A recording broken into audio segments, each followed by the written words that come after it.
Already project મારો બનાવેલો છે લક્ઝરી જે પ્રોગ્રામ થયેલો ને એના માટે બનાવેલો છે. જુઓ એને આવી રીતના લટકે છે બરાબર, એક સ્પીકર હા 8 કેટલી છે 8 લટકે છે. પણ એ કામ શું કરે ખબર? એને કેમ લટકાવવાનું ખબર? જો અહીં આપેલું છે જે ઉપરની મેં છે એ પાછળ થ્રો કરશે, વચ્ચેની છે તો અહીંયા જ કરશે, એના નીચેની છે તો અહીંયા જ કરશે અને નીચે વાળી અહીંયા જ કરશે. એનું કામ એ જ છે, જે એડજસ્ટ કરેલું છે ને એનું કામ એ જ છે. હવે તમે કહો તમારું ચર્ચ આટલું છે, તમે લઈને મૂકીને શું કરો? એનો પાવર પાછો વધારે હોય. તમે ઓછા પાવર વાળી બી લો એનો પાવર વધારે હોય, કેમ કે એ તો ઓપનમાં ફેંકવા માટે બનેલી બરાબર. જો તમારી ચર્ચ મોટી છે, પહોળી છે અને એનાથી લાંબી છે તો તમે લટકાવી શકો. બાકી તમારા ચર્ચમાં ફૂલ રેન્જમાં બનાવેલું છે બેડ અને બેઝ એ પણ મૂક્યા છે. જેટલા હાઈટ પર અહીંયા મૂક્યા છે આટલા હાઈટ પર તમે ચર્ચમાં મૂકો ને, નીચે બેસે એને બી તકલીફ, વર્શિપ ડાયમેન્ડની તકલીફ અને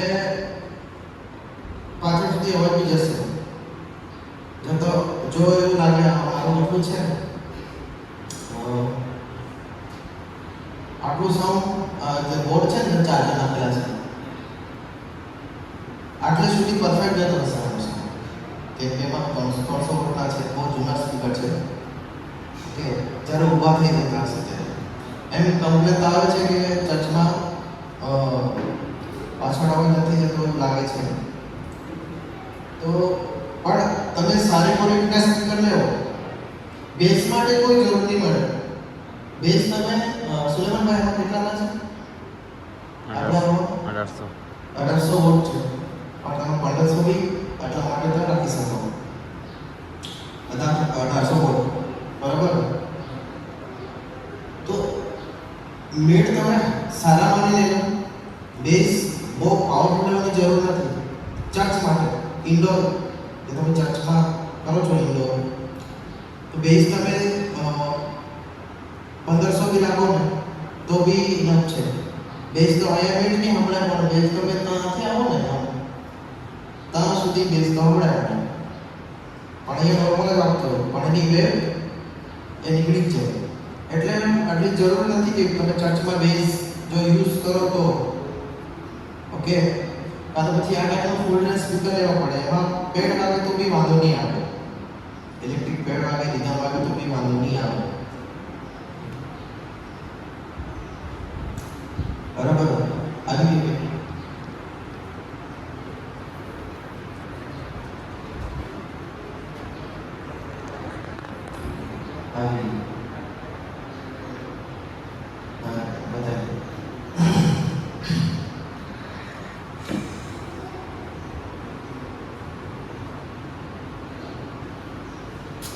આપણે લાઇનરી પર હતા ને. લાઇનરી આ ફૂલ રેન્જમાં છે. આમાં બેઝ બી વાગે છે.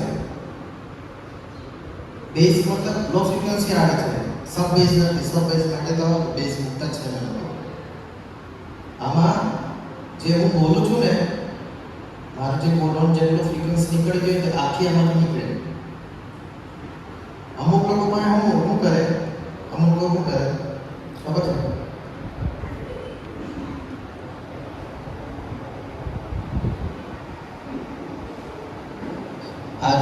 આ બેઝ છે ઓકે.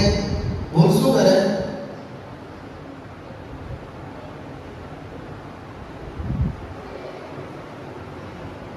આટલી ફ્રીક્વન્સી એમાં કેમ કે લો નહીં આવે, આમાં લો કટ થઈ ગયો અને મીડ કડક નીકળે એકદમ જોરમાં. ઉપરનું અને નીચેનું બંને સ્પ્રિંગર છે. જે ઉપર આવે સ્પીકરની ઉપર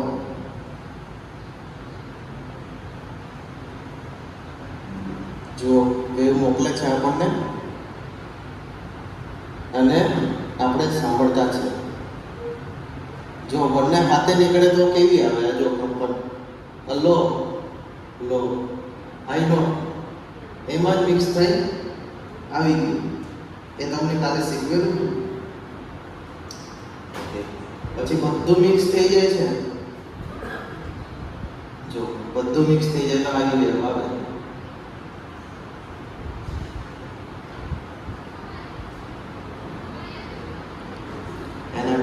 આખી ઓકે ચલો. જ્યારે આપણે એમ્પ્લીફાયરમાંથી આને પાવર આપીએ, ઇલેક્ટ્રિક સિગ્નલ મોકલીએ, તે ઉપર નીચે થઈને વાઇબ્રેશન કરે છે. તેનાથી કોણ એ ફ્રીક્વન્સી કોણ મારફતે આપણને મળે છે. એ જેટલું એનું પાવર આપે તેટલું અને જેટલી ફ્રીક્વન્સી આપે તેટલી વાર કંપન કરે છે. અપડાઉન તો મોટાભાગે લો ફ્રીક્વન્સી મળે તો એમાં આપણે બહુ શું કહેવાય આંખોથી જોઈ શકે આપણને, હે ને કે ભાઈ 60 હર્ટ્ઝ ગયો એટલે પેલો આટલો કરે છે બેઝના સ્પીકરમાં, હે ને. સ્પીકર આ 4 પિન હોય NL4 છે. NL4 કેમ ગઈ તે બી તમને બતાવું.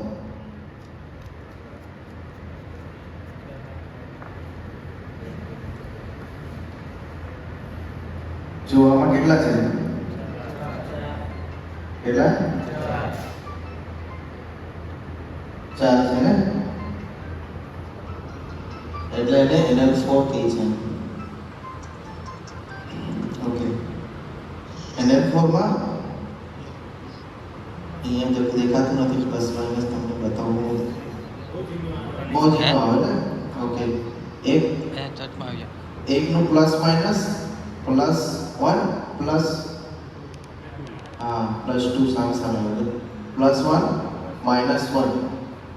ઓકે, એના પછી આ +2 અને -2 એવી રીતના આવે છે. એ તો આપણે જે સ્પીકરમાં કેવી રીતના મોકલવાનું છે એના પર ડિપેન્ડ છે. આરસી હવે વધારે યુઝ નથી કરતા. જમાનો પૂરો થઈ ગયો તો નથી, પૂરો તો નથી થયો, પણ આપણો મિક્સર એના લોકો આપણે પેલું ખબર આ રહ્યું આને એક્સલા શું કહેવાય? એક્સલા મેલ ફિમેલ એ બી કેમ છે મેલ એક્સલા. ઓકે, આને મેલ કહેવાય છે, આને ફિમેલ કહેવાય છે. એકચ્યુઅલીમાં કોઈ આને મેલ કહે આને ફિમેલ કહે, પણ એવું નથી. આને મેલ કહેવાય. આ મેલ જે અહીંયા જાય છે મિક્સરમાં, આ તો ઇનપુટની કોઈ એમ્પ્લીફાયરમાં બી આપણે એમ્પ્લીફાયર વિશે આવશે. આના પછી એમ્પ્લીફાયર વિશે અને સ્પીકર વિશે છે આપણે. તો મેલ ફિમેલ. ઓકે, એક્સલ તમે શીખી ગયા, એ જોઈ લીધું. જેકમાં બે ટાઈપના આવે, આ TS TRS. આ TS અને આ TRS. એટલે T એટલે આ ટી, પછી R એટલે આ રિંગ ને S મતલબ સ્લીવ. આ TRS આવી રીતે, એટલે આને TRS જે કહેવામાં આવે. અલગ અલગ કેટલા શીખશો ને તમને એવું લાગે આ શીખવા જેવું છે. આના પર તમારા આખી સાઉન્ડ સિસ્ટમ રાખેલી છે. ઓકે, આ જો કોઈ ડાઉટફુલ હોય તો હમણાં મને સવાલ પૂછી શકો છો, કાં તો તમને હું સજેશન આપી શકું છું શું કરું શું ના કરવું. છે કોઈ સવાલ? હા, ચલો એમ જોવા જાય ને તો ટેકનિકલી તો એ લોકો 4 mm કહે છે. આપણે 2.5 અને જો તમે તમારી ચર્ચ નાની છે તો તમારો બેઝ સ્પીકર છે 2 mm છે, 1.5 યુઝ કરી શકો. સ્પીકર પેલું વગાડે સ્ટમિંગ જ કહેવાય ને. હા બસ બરાબર, એ ત્યાં મૂક્યું છે. એના માટે પહેલાં લાંબુ માઇક્રોફોન એ મૂકેલું બતાવેલું બસ એમાં માઇક્રોફોન યુઝ થાય છે. અહીંયા છે પણ આને થોડું સાઈડ પર કેટલા 1 ફૂટનું ડિસ્ટન્સ હશે. 1 ફૂટ કરતાં જરાક નજીક આટલા મૂકવામાં આવે તો આર્યો વગાડે અને નથી કરતા આર્યો સ્ટમિંગ કરે એટલે એની વેવ પહેલાં અહીંયા જાય, થોડી વાર પછી અહીંયા જાય એને. એટલે તમને બતાવ્યું છે એક સાયકલ 0 થી લઈને 180, 80 પછી નીચે જાય ને 360, એટલે આપણું સાયકલ વેવનું જે સાયકલ ખરું ને એ પૂરું થાય. વેવ તો પહેલી અહીંયા ગઈ, થોડી વાર પછી ગઈ અહીંયા, તો વેવ સાયકલ અહીંયાનું મોડું, જરા મોડું, તો શું થાય? બેઝ ફ્રીક્વન્સી કરીને બેઝ સ્પીડ એ કટ થવા લાગે, એ ક્લિયર નહીં આવે, ત્યારે યુઝ કરે. ક્રોસઓવર માટે તો એમ્પ્લીમાં બી સારું હોય, એમ્પ્લી બી ચાલો આ છે ક્રાઉન છે, ક્રાઉન અહીંયા સુધી બધું તમે સારું લાગે. ઓકે, છેલ્લે કા આપણે સ્પીકરની વાયરિંગ. સ્પીકરની વાયરિંગમાં આપણે અત્યારે કેવું કરે ખબર? સ્પીકરની વાયરિંગમાં આવું કંઈક હોય, જો અહીંથી નીકળી જાય આવી કંઈક ભૂલ કરે છે.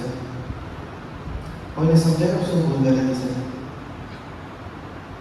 એ શું છે ભૂલ?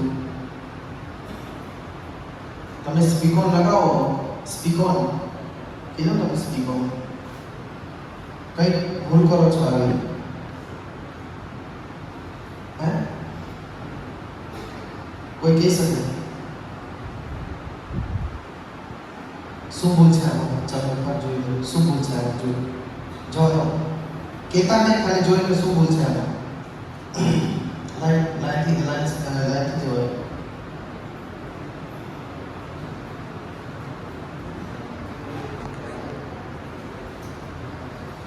તો પાછળની લાઈનમાં જાઓ તો આગળવાળાને ખબર પડી ગઈ. પાછળવાળાને જાઓ, પાછળ જાઓ ત્યાંથી થાય ઓર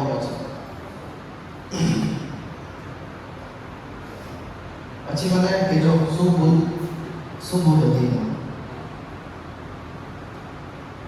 અને એ ભૂલનું પરિણામ પછી તમને કહીશ.